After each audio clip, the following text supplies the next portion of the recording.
រដូវព្រៀងធ្លាក់នៅស្រុកយើងក៏លាន់ណាជើងក្រហមធ្ងរដូវព្រៀងធ្លាក់នៅស្រុកយើងក៏លាន់ណាជើងក្រហមធ្ងមេឃខ្មៅត្រជាក់ធ្លាក់ជុំណទីទុយមានធ្ងជ្រេជ្រាត្រី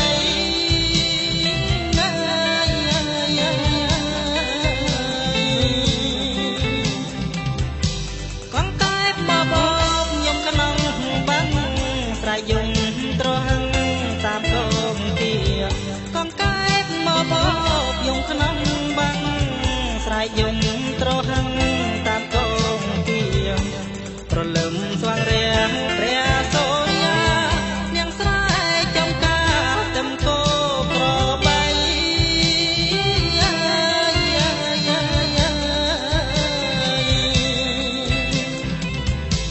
នឹកឡើងសែនស្នាយអនុស្សាវរីយ៍កាលយើងទាំងពីរនៅក្មេងវ័យនឹងឡើងសែនស្នាយអនុស្សាវរីយ៍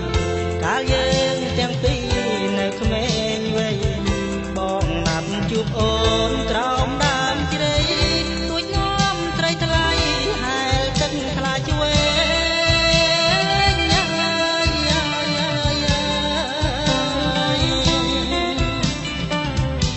ស្រណងទួនបោក្បែរបាំងព្រៃបងនាំមុំស្រីជីងទូងលេងស្រណងទួនបោក្បែរបាំងព្រៃបងនាំមុំស្រី